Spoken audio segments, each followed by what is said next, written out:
Coming up on this episode of Greyhound Nation, coursing and racing trainer Jackie Teal joins the show to talk about her life in greyhound sport, including her wins at the Waterloo Cup. Stay tuned. The Nation is next.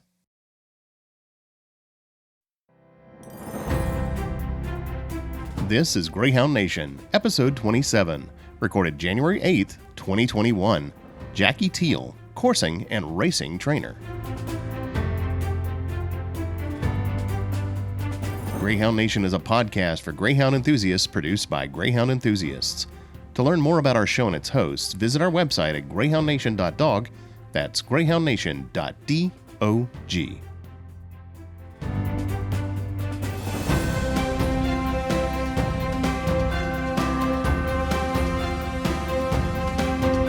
Hello and welcome to another episode of the Greyhound Nation podcast. I'm Michael Burns. Now, here's your host, John Parker.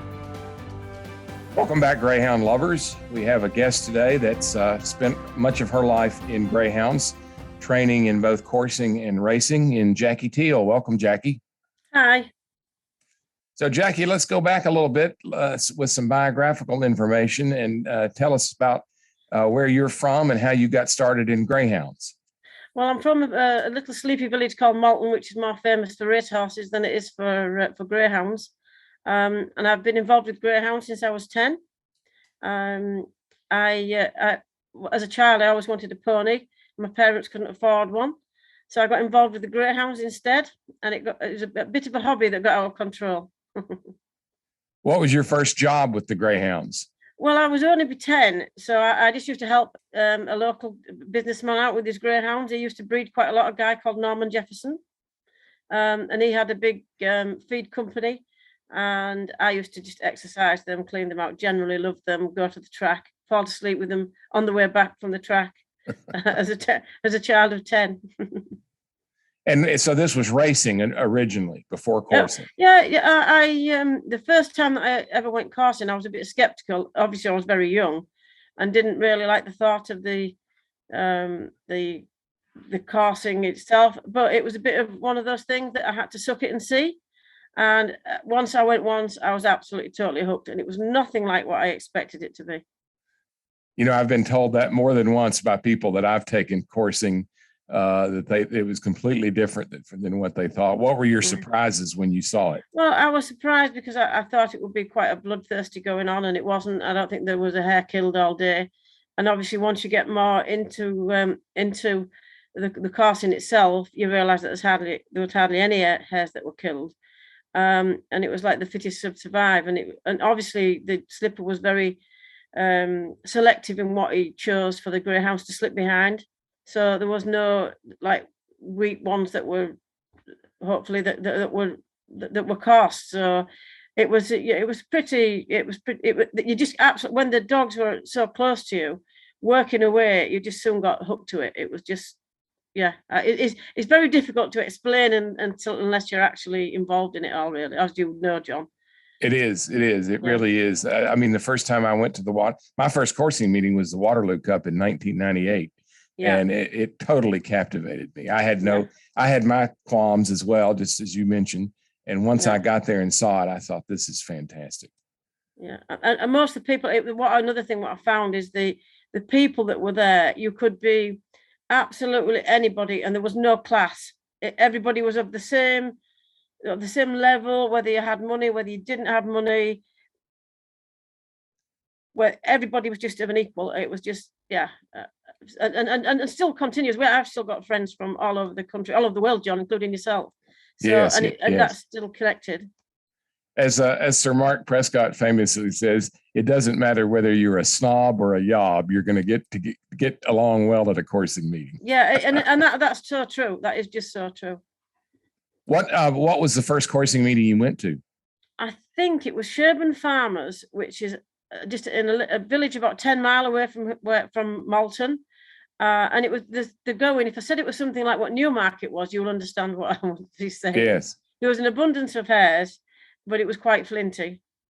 And what was your job at that first coursing meeting? I can't remember taking a dog to slips, but I think I was probably picking up. I think taking a dog to slips was probably far too much responsibility for me in them days. And picking up, for those that don't know, would mean that you would be the lucky person that got to chase the dogs after the course was over and make sure that they were retrieved and brought back to the van and cared for and that sort of thing. Is that right? Yeah, that's correct. Yeah, and then it would be the whole process of washing their feet and giving them a massage, and then making sure that they'd had a drink and that they were comfortable, and hopefully that they would be going again, because they would run obviously more than once a day if you were successful. Yeah. Now, as you got to be an older teenager, what did your jobs transition to being? Well, as I was older, Norman, who was breeding the greyhounds at the time, he offered me a job. He, as I said to you earlier, he had a feed company, and I was sort of like working in it. 10 greyhounds at that stage, and it was in this factory, and I helped him in the factory a bit. So he invented a job for me, and then as it progressed, he offered me to take over the farm where the greyhounds were, and that's when I started, when I was 20 odd, training myself. Now, were you taking them to the track at this time as well? When I would be going to the track quite regularly when I was at school, and Norman used to breed his own greyhounds then. It was quite successful for a small breeder, and I used to go to the track, and we used to go to the local coursing meetings. So I would be probably taking over. I won't say taking over, but I would be taking care of the dogs. I was probably training them, but didn't really realize I was training them at the time. And we used to take them coursing, used to go to the track. I was upgraded. I could take the dogs to the slips and everything. But in them days, there were trainers at the track, so we would take the greyhounds to the track to the trainer, and we wouldn't have any input with the dogs at all. Then they were like on site. So we would use the trainers that were at our local track, which was Hull, or Leeds, or Sheffield. Yeah. And then I started, in actual fact, when I started track training, I was the youngest trainer in the country. Obviously, Anna was the youngest female trainer in the country at the time, which I would be about 23. So that's what you got your license at age 23 for track. Yeah, and in them days, it was the NGRC, National Greyhound Racing Club. Now, did you have to have two different licenses, one for coursing, one for training? Yeah, it was an NCC license, which was the coursing trainer's license, and the NGRC license. And to start with, I held both licenses, but as time progressed, and when I got with John, we had quite a lot of dogs. So John took over the license for the coursing, and I had the track license. It was just easier on a business basis that we had two different businesses. Yeah. Were you also the youngest coursing trainer at the time when you first got your license? Probably, because there was quite a lot of older people doing it then. Yeah. Now, did any of the greyhounds you trained do both racing and coursing, or was it a pretty firm line between the two as to which dogs did which? No, not really. I always did a bit of both. If our own dogs, sometimes if they were going a bit jadey on the track, we would take them to coursing, or if they were looking like they were quite keen, and we'd try them on the track. So was never one that there was a definite line. Some of the coursing owners didn't want the dogs to track, end of. Some of them did, and some of them liked to go and watch them have a meal and what have you. So I would never say they're just a coursing dog or just a track dog. Quite a lot of mine were dual purpose. Did you find at all that coursing for the racing greyhounds, the ones that race more than course, did coursing make them keener on the track, or did it have any effect on their abilities?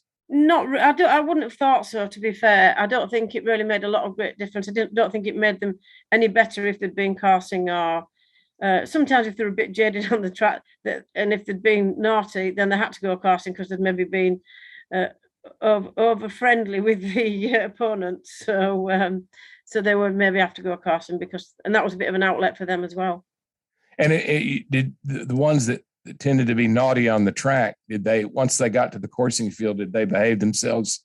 Oh, definitely. Yeah, I can't ever remember one being naughty on the coursing field. I mean, their mind would be totally focused, and quite often, if you had a track bred dog, they would work a lot better than the typical type of coursing dog, because in saying that you had no allegiances which way you led, the greyhound, the track greyhounds would stay the 450, 650 a lot easier than what the coursing greyhounds did.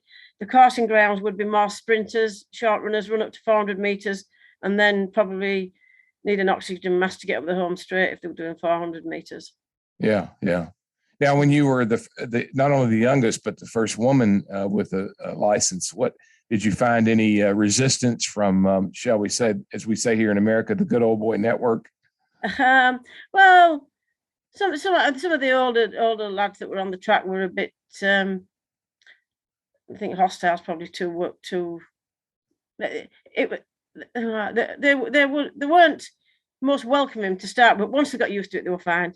Yeah, I think it was a bit of a shock. And winning a few probably helped as well. Yeah, it probably did. Yeah. And then you met and ultimately married your husband, John Teal. Tell us about how that came about. Well, that was to do with through the greyhounds. I'd known John John's a bit older than me, and I'd known him for a lot of years. Anyway, we were coursing, and when we were all out on a night, we all sort of got friendly, and then the rest's history. What year did you get married? We got married 24 years ago. So. Oh wow, yeah. But we've been together for 30 odd years. So. Yeah. And was John coursing only when you met him? Yeah, he was when I first met him. Yeah. He used to train a few dogs out of his back garden, and he used to. He'd be quite successful. Go over to Ireland, but he wouldn't go very far. He would just do the local clubs, like Old Yorkshire, Rydale, at Sherburn. But then when we got, and I would be the same. But then when we got together, we sort of spread our wings a bit more, and we'd go down south. We'd go Ulsford. We'd go to Scotland. Yeah, it was like to be fair, in the winter, it was like the suitcase was just forever packed. Yeah, it was just like I can remember one day coming from Swaffham, which would be 4 hours south from here, going back home, swapping the dogs over, and going up to Scotland for the Scottish National, which would be another 3.5 hours north. Yeah. Yeah. So they were pretty, and we had a good team of staff at home as well, so which helped. So. How did you coordinate during the coursing season? How did you coordinate between the coursing meetings and the race stakes? Well, to be fair, the racing manager, I always got on well. They knew at the time that I was a coursing trainer, and if we were on like a 2-day meeting or whatever, I would probably ask for the day off. If we were, back in the day, then we probably wouldn't be racing as much as what we do now. So there would maybe maybe only 3 meetings a week or 4 meetings a week, and not as many races. Whereas not so much now since lockdown, but we would have, at Sunderland, we would have 5 meetings a week. I mean, some nights during the summer, they would be having 16 races an evening. So and as I say, the racing managers got on well with them, so they were always pretty obliging that way if we were away. Or the staff what we had back at home, we would organise it so they would go. One of them would go. So, yeah, and we would be quite a big outfit at the time. Yeah. At the height of when you were training for both coursing and racing, typically how many dogs would you have at your place? I would say we'd probably have something like 180 dogs, something like that. Oh wow. And how much staff did you have to help you take care of them? We had obviously John and myself for full time, and we had 3 full-time staff and about 10 part-time.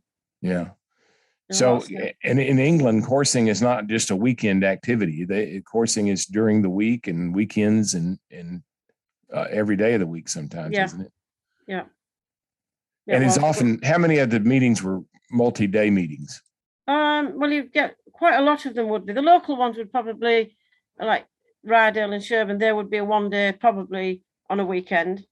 Whereas on like Altcar, Scottish National, they would be the bigger meetings, and they would be either Tuesday, Wednesday, or a Wednesday, Thursday. But in Yorkshire, because most people were working people that were going coursing anyway, we tried to do it on a weekend so they didn't have to have 2 days off. Yeah, yeah.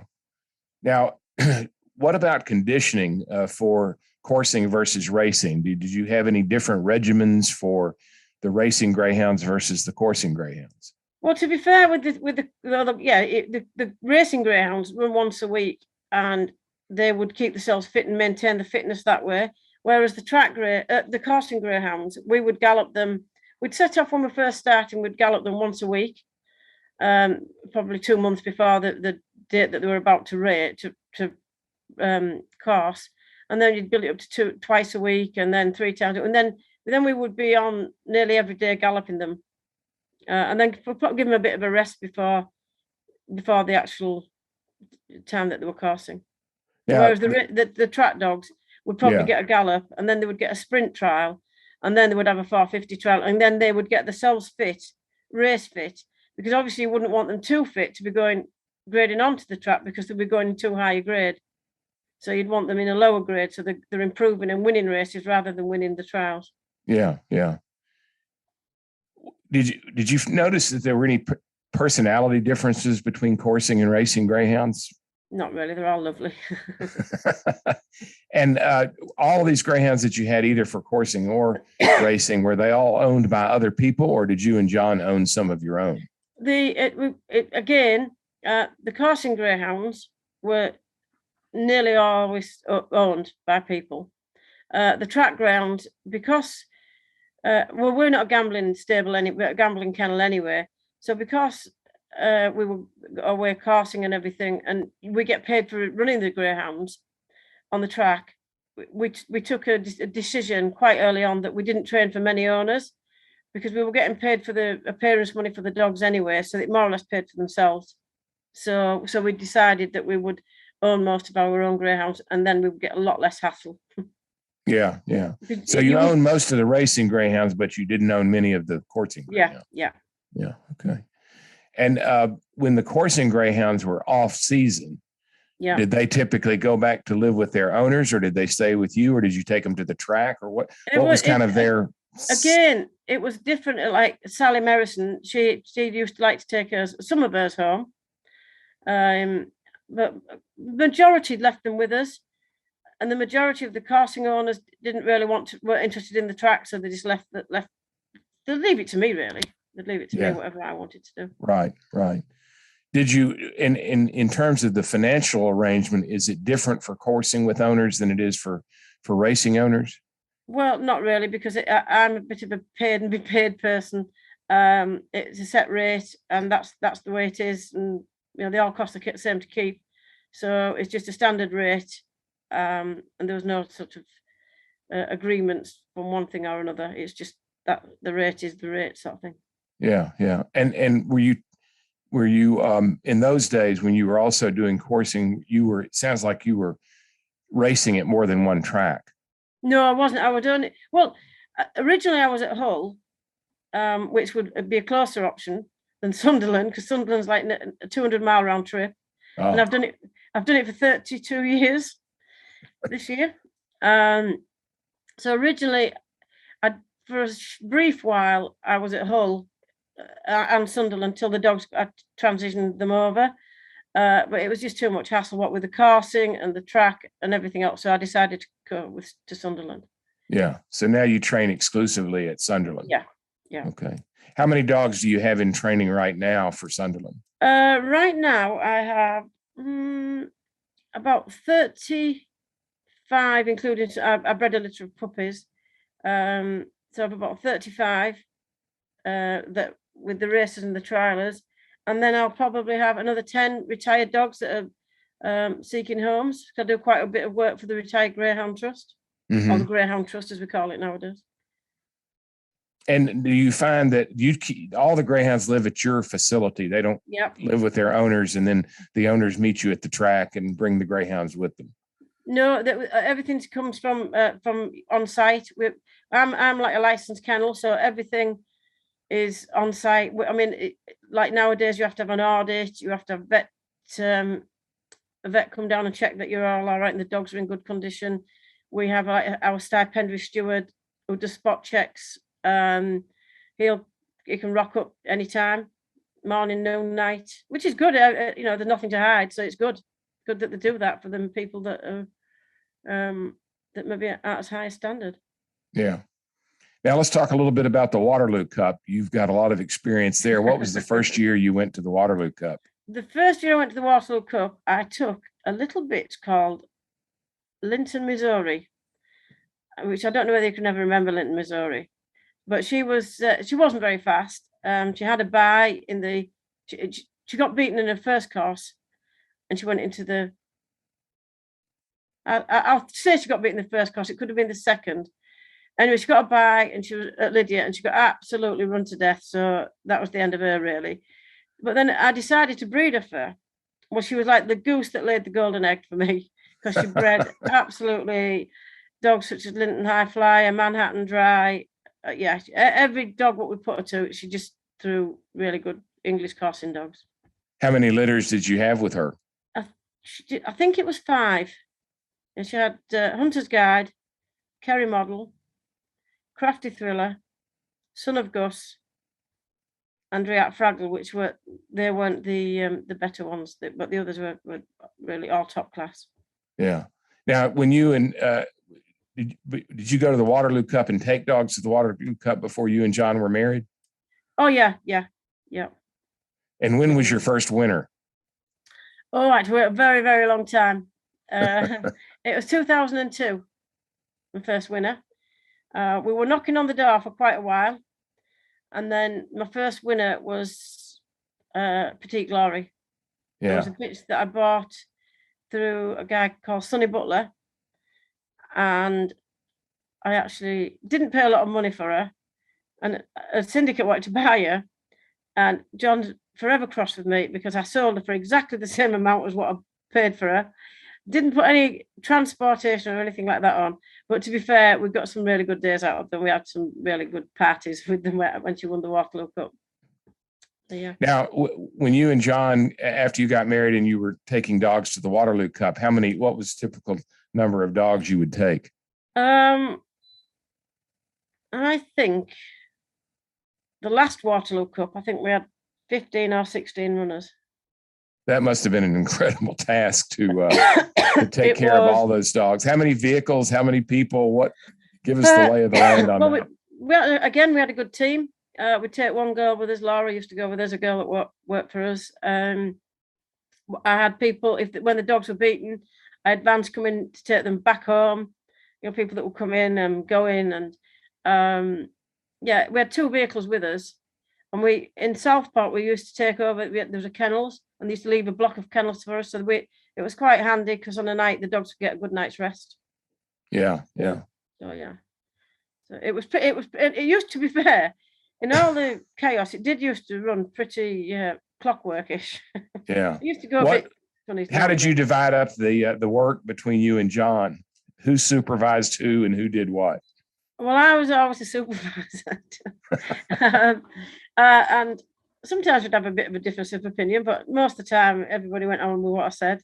And obviously, to be fair, John would be there to give me a guiding hand if there was any decisions that shall we would discuss it. And if the dogs had been run too hard or there was picked up an injury, we'd discuss it and say, no, that's not running or whatever. Yeah. Now, I know from watching the film, The Last Waterloo Cup, that John's quite adept at organizing beats as well. Yeah. At what meetings would he help organize the beats and you would do the training? He would, when we used to, like locally, like Old Yorkshire, that would quite often be a 2-day meeting. And he used to organise the beats there with Anthony Gillam. He was a landowner. And he used to help out Rydale, which is another local one up at Easterby's, Tim Easterby's, the racehorse trainer. So I would have to take that on, and that would be pretty hard work because we'd have more runners than any other meeting. Plus, I had less help because John was in the beat. And then if you got cross, if somebody did something wrong, he would shout at me first. Made it even worse. So in the non-coursing season, which at that time the coursing season ended when? First part of March? Yeah. And then the coursing dogs would have their time off and you'd switch over completely to racing. Yeah. And what would you go to more tracks during the off season, the off coursing season? Not really. I kind of made a bit of a decision that if I had any better dogs, that I would put them with another trainer, because obviously I live quite high up north. So Harry Williams or somebody like that would take them for us. And I've more or less concentrated on the track, the Sunderland track, rather than anywhere else, because you've got the only people that were getting rich out of open racing was the petrol companies, you just get, when you're doing 5 meetings a week and then you go into another track and you're finishing 5th and you might have had a 400-mile round trip, it just takes a bit of a cream off it. Yeah. And unlike our tracks here in the U.S., where you have what we call lead outs, young folks usually that take the greyhounds to the traps, the trainer does that in England for the most part. Yeah, they do. Yeah, and to be fair, you can understand why. We used to, when at Sunderland, when I first started, they did used to have people that would parade for us.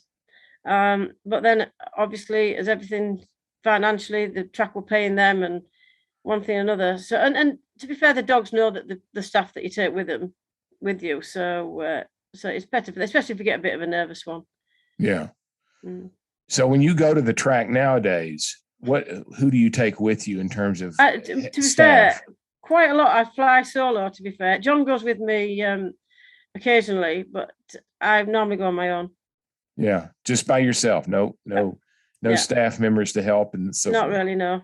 But we've wound down a lot from, as obviously the numbers say, since lockdown, one thing and another. Yeah. So we haven't got the amount of staff, obviously, what we had back in the day. And the people aren't, to be fair, people aren't as interested, like, in racing in general as what they were. To getting staff now is a problem because nobody wants to work. Yeah. We have the same problem over here as well. Yeah. What's the setup for our American listeners? Here in America, the dogs are kept in a holding area called a ginny pit, where nobody can get to them except racetrack staff. Where do they wait until their race comes up at the British tracks? Well, what happens, I set off, so a typical Thursday evening meeting, I'll set off at 2:00 on an afternoon. It takes me 2 hours to get there. And then when I arrive there, we let the dogs out for a wee, and then as you enter in towards the weighing room, as we call it, we go in there and they're checked, the scanned with a microchip, the rear marks are checked, and then the dogs are weighed, and then they get checked by the vet, each one hands-on veterinary inspection.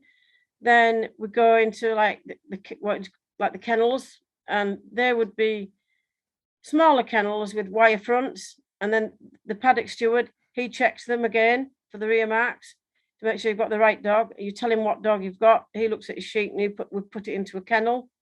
They get a bowl of water just in case they're dehydrated or whatever, or they just want a drink, and then they're locked up until you go to the race, just before the race, and then you get them ready. And there's only me allowed, or me and my staff allowed to handle them.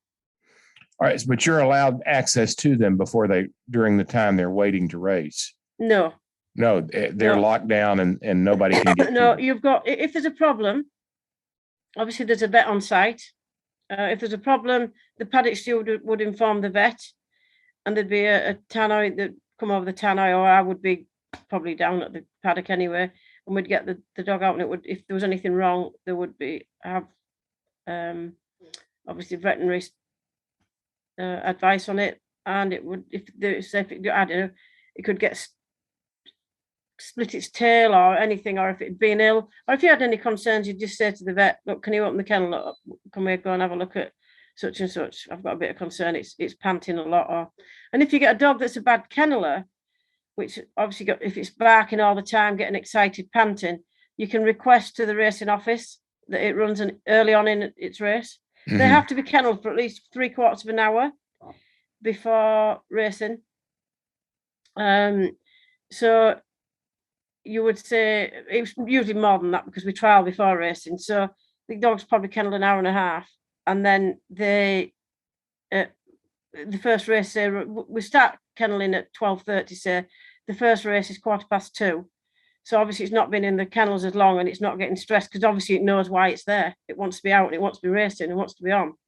Yeah, yeah. And then I guess you've got some greyhounds, you have to wake them up in the kennel. Well, some of them will roach on the back and they're just, oh God, do I have to do this again? Now then after the race, you catch your greyhound at we call it the lure escape here in the US. And then what's the procedure after that? Where so do you then take them? I would run over the track. No, I don't know if you've seen me really recently. I don't run as good as I used to do. I've got a bad knee, so I can't run over there. So you've got a guy on what we'd call the pickup, and he's there, and he tries to gather them up for us and helps us get hold of them. And then we obviously release them back up, take them back to the paddock steward, to the paddock. And we've got the hot water and everything. We give them a wash, check their feet are all fine, check that they're okay. The vet watches them come off to make sure that they're sound. And if there's any problems, that the vet would deal with them. And then they do get their drink and go back to sleep for an hour or so. And then we'll go back home. Do they go back to your van? We're not allowed to take them out of the kennels until 15 minutes prior to my last runner. Ah, okay. So that they're not, obviously for obvious reasons, if it's warm, so that they're not stuck in the kennels the van all the time and it gets warm and they could get dehydrated and get stressy and everything. Yeah. Because the kennels where they are air conditioned or heated, whichever you want to do. And then what's the protocol for taking urine or blood after a race? Well, if when we first get a dog, say from Ireland, when it's registered, we have to take it to the track and it has to be what we call marked up. So it gets marked up on a GB piece of paper. We have to sign for it, and they have to have a urine sample then to make sure that they have no drugs in them before they race in England. And if it did come back positive, then you would have to make sure you have to keep doing urine tests until it's negative before it's allowed to trial or race. And then after that, you get a random sample at a race meeting. We've got what you call the sampling stewards, and they can request a sample of any dog at any time. It can be pre or post race. If you can't get a urine sample, then we'd have to do a blood sample. Yeah. But once you've been allocated for a sample, you must do a sample. Yeah. Now, what's the typical time between races that a dog will? Here in the U.S., it's usually they race every 3 to 4 days. What's the standard in England? Well, it wouldn't be as much as that, especially nowadays. It would be, I race at the moment on a Tuesday and a Thursday. My dogs would only get run once a week, once every 7 days. Yeah. Because there's quite an abundance of dogs at the moment, we would probably, some of them will only get 3 runs a month or something. Yeah. And always the same distance? Not necessarily with the coursing dogs. I get a few coursing dogs from Ireland still, and the dogs just jumped on me. We get a few coursing dogs from Ireland, and they're typically sprinters. So with 261 meters, but the majority are 450. They do run an odd 640 race, but it is an odd 640 race. And will you shift a dog from one distance to another sometimes? Possibly, but not regularly. Yeah. Sometimes they might give them a few sprint races to get them fit, and then go up to 450. Yeah. Now, on a day that a dog has raced, and once you get home, what's the protocol for him or her? Well, when we get back, obviously it's quite a fair old trek for me because it's 2 hours away. So we get back, and then if I've gone on my own, John will be there waiting for me, and we let them out into the paddocks, let them have a leg stretch, even on late on the night, and feed them, let them have a wee, and then we put obviously it's very cold in England at the moment, so we put the PJs on and snuggle them back up into bed. And how do you communicate with your owners typically? Do you normally have a day of the week that you call them, or what's the practice there? Normally, what I'd like to say to them, like with the owners, especially when I had a lot, for them to get in touch with me because I might forget. And when the dog, if I have got any dogs in for owners, I'll let them know the first time they run. With the way that we are at the moment, with the internet, everything's pretty hands-on. You just look on the website to see whether you've got a runner. But I've got an open door. I mean, if people want to just ring up for a chat to see how the dog is, that's fine. I've got a lad that lives not far away. He likes to walk his dogs on a Sunday. Or it doesn't really matter if he's passing, he'll just say, can he call in? That's fine. Yeah. And do you have many owners that come to the track to see their dogs race? Yeah, I've got a few. Not to be fair, the way that greyhound racing has gone, there aren't that many owners about nowadays. Yeah. You got a few. As I say, and with some of them, not all of them, but some of them, you can get quite a lot of hassle, so it's just not worth the hassle. Yeah, yeah. In years gone by, people wanted to pay £200 for a dog and have 500 on it, and it's not my way of going on.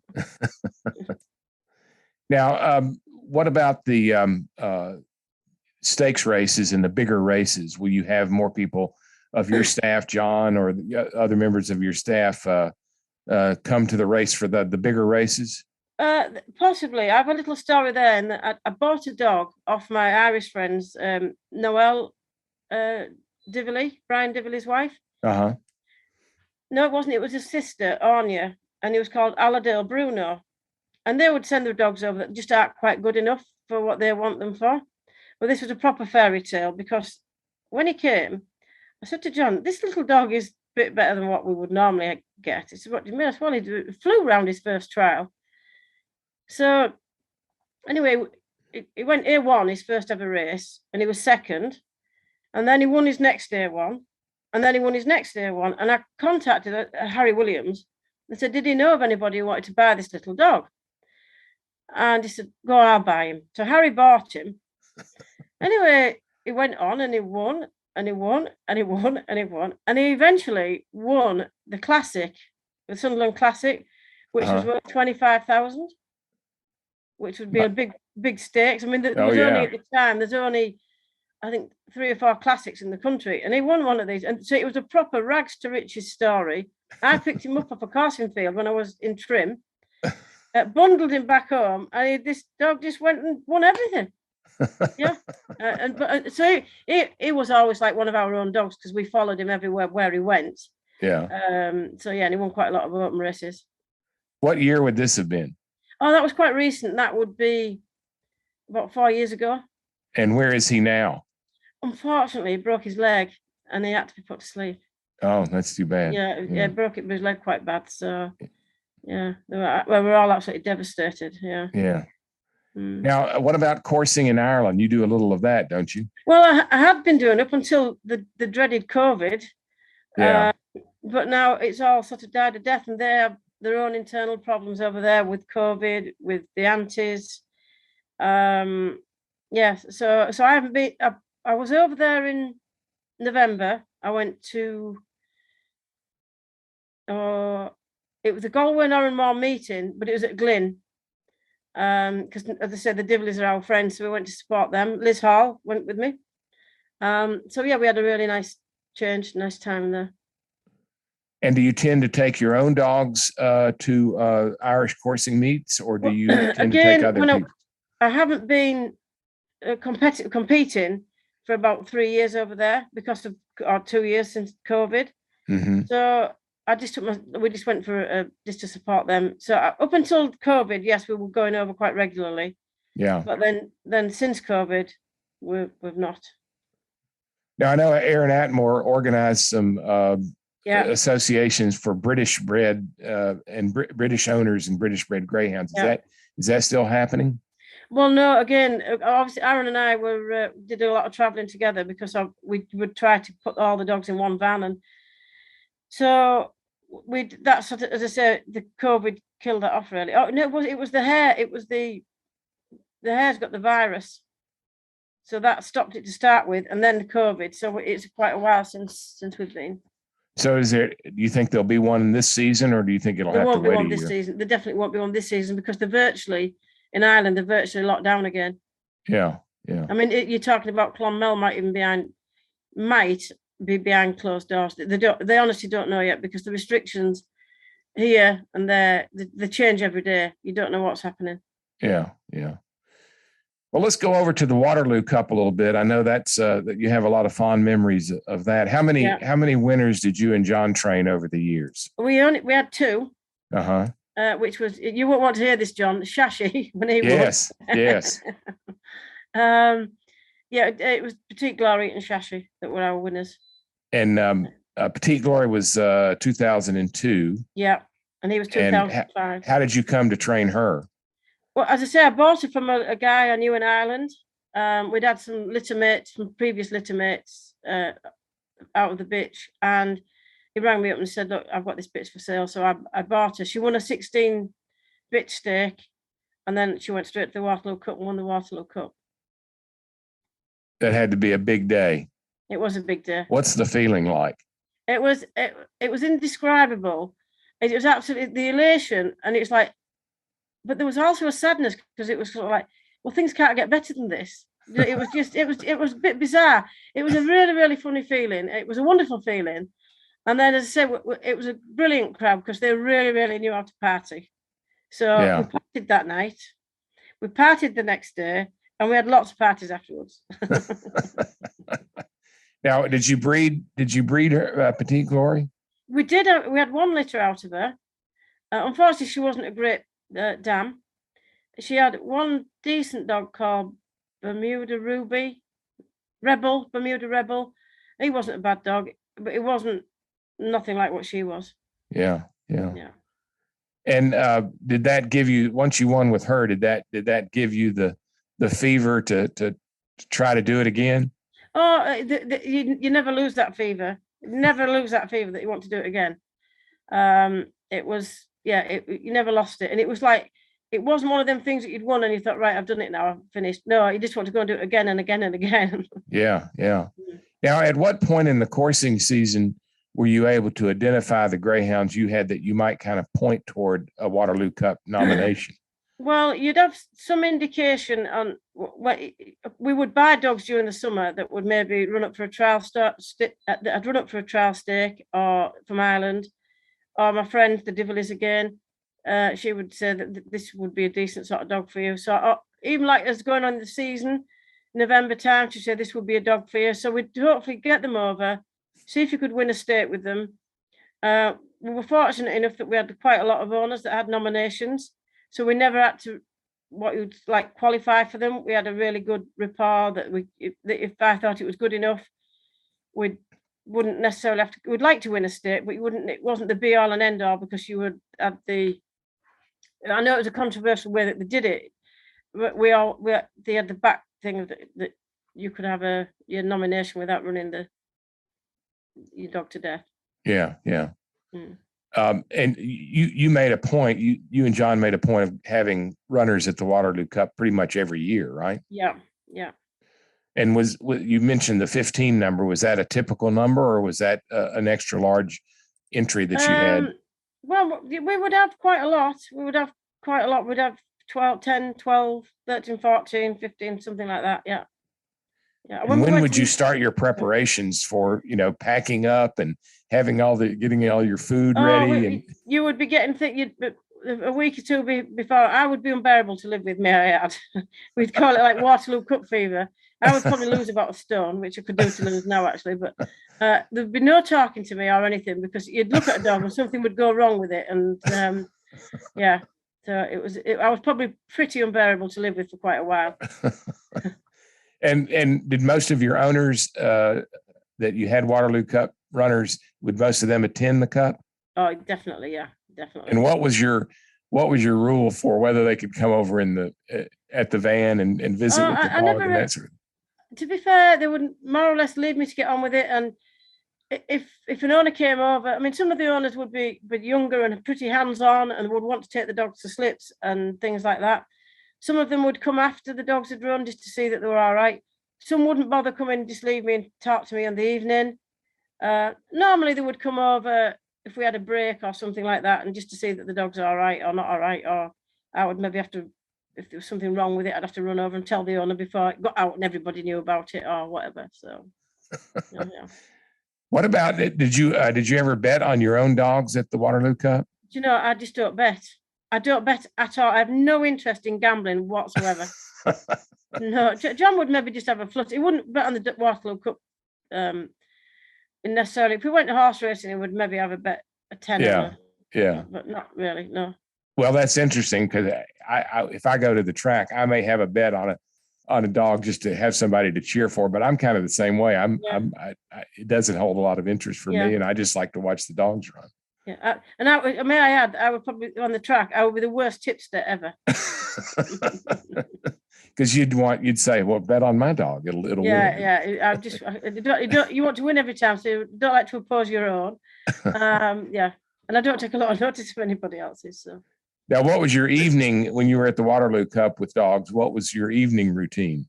We would get when we'd finished, we'd take them back to the kennels or wherever we were staying, and then we would wash the feet off again, give them a rub down again, make sure they're lovely and warm.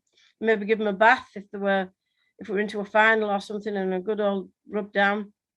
And then just leave them and probably go and let them out for a wee later on. Yeah. And then we would sort of, depending if we were at home, I would have probably prepared some supper, or if we were staying at an owner's, they would have prepared some supper, or if we were away, we'd probably just meet up with a few owners and have an early night and ready to start again in the morning. Fall into bed exhausted that night. That had to be just wore you completely out. Yeah. Well, let's talk a little bit about the 2005 Waterloo Cup. We all have fond but sad memories about it. Shashi was your winner that year. Tell us about how you came to train Shashi and so forth. Well, he was Ernest Smith who owned him. He bred him himself, and I trained his mum. So it was quite a nice to have done that, and they always liked him. Albert Shackcloth and Ernest owned him, and Michael Darnell went in with him as well because he didn't have a dog to run at the time, so he went in with him as well. So I had him. It was in Ireland to start with, and he wasn't quite good enough for trial stakes, but they thought he was good enough. And I don't know whether he had an injury. I can't remember, but he didn't run a lot, and he came to me and he won a stake straight away. And then I think it was second season. But thinking about that Waterloo Cup, after the first day, having all them runners, I had 2 dogs left, which was a nightmare, an absolute nightmare. I was unbearable to talk to that day. I can remember Anthony Gillam coming over, and because I trained for him, and everybody saying, "Oh, stay away." And he said, "Why?" And he said, "What's wrong?" And excuse my expression, I said, "Well, we're just having a bad day." And he said, "Why?" I said, "Well, everything's gone tits up." "Why is that?" and he said, "Oh, do you want me to go?" I said, "No, you can take your dog for a walk." Anyway, I ended up on the last day, I had 2 into the semi-finals, which was Shashi and a lovely little bitch called Bellophilia, which your dog, what you ended up having, beat her in the semi-final. But I have to say this, he wouldn't have beat her, but she went lame about 5 yards before the hair. If you ever watch it, you can see her chest, and her shoulder muscle was absolutely massive. It just she burst a muscle in the shoulder. Yeah. So for one brief while, I could have had 2 in the final. But anyway, we'll let you get to that. So, what kind of dog was Shashi? What personality wise and so forth? Yeah, lovely placid dog. I had a few out of the litter, and they were all really nice dogs. Yeah. Yeah. So he was bred. No, he never had any. You're talking about his litter mates. Yeah, his litter was a lovely litter. Yeah. Okay. Yeah. So that had to be unusual for you to have that many lose in the first couple of rounds. It was, but then at the end of the day, I ended up with 2 in the semi-final, and obviously I won. Then I had 2 in the final of the purse, which I had to win that, obviously. And then I had 1, which was Elizabeth Stott's dog, won it. Terry Richmond trained it. Eden's Regalo was the one that got beaten in the plate. So I ended up with 4 finalists out of 6. So it ended up not being a bad day. Yeah. What were you thinking as as the final was approaching, and since Hardy Admiral came over here to live with us in the U.S., what was your assessment of how Shashi would, what kind of rival Hardy Admiral would be for Shashi? Well, we always thought the bitch was very good. What Hardy Admiral beat. And I think if the bitch had stayed sound, I think the bitch would have probably beat Shashi, to be honest. She won the Sefton in the autumn of that year, and she was just made of absolute steel, grit, determination. When she won the Sefton, she was something like nearly 2 minutes down on the handicap. So that was like over 4 rounds. She was 2 minutes, and that's a big handicap. Yeah, and she won it well. So it was, as I say, she was. But the feeling was like obviously anticipation and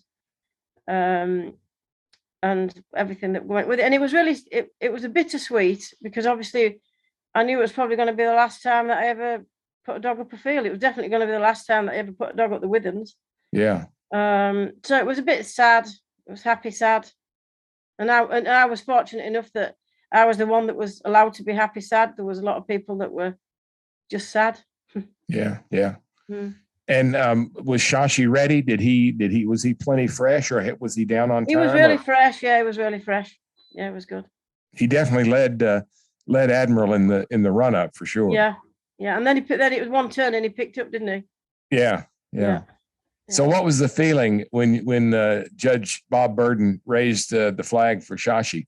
Oh, it was fantastic. It was fantastic. It was really good. It was such a, as you say, it was such a day of mixed emotion. It was a bit sweet there.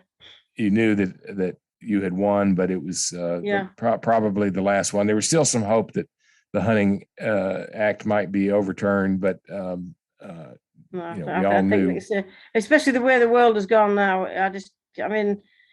I can remember somebody saying to me beforehand, with all the hunting bill and everything, just watch out for greyhound racing, because once they've got the coursing and the hunting, they're coming after greyhound racing. And I said this to one of the managers, and he said, "Oh, don't be silly. They won't ever come out. We're chasing something mechanical. They won't come after us." And how the world has changed. Yes. Just with, I hate it actually, because everything I do, they want to ban. Are they after? They're after horse racing to some extent as well? Everything's gone a bit bonkers.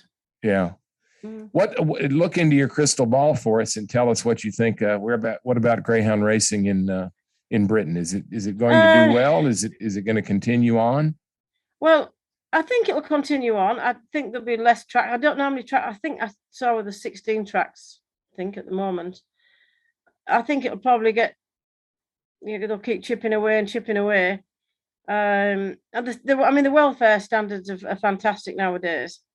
Unfortunately enough, that I work for Sunderland, and they're owned by ARC, and they've just plunged a lot of overdue money into it. So it's made it so that it's a bit better living. You're able to afford to do it more, but there just aren't the young people coming through. To be fair, you've not got at the moment. You've not got crowds coming in because of COVID and everything else. Well, people just find something else to do. And I know, like with a lot of the trainers with their children, unfortunately, like my children aren't really that interested in greyhound racing. They'll come to help me, but they've not got that passion that I had. Yes. And people just find something else to do. And when you look around, we're all, I probably still one of the younger ones, and I'm 57 next week. So, it's sad really, but I hope it continues. I would be my twilight of it really. Well, what are your plans? You're going to keep on keeping on as long as you can walk? No, I don't think so, because I don't walk as well as I did. I'll continue at the moment, but I don't know how long that moment will last, put it that way. How many greyhounds do you have in training now? I think on my strength this week I have 22, and I say I have about 12 to trial. Yeah. So yeah.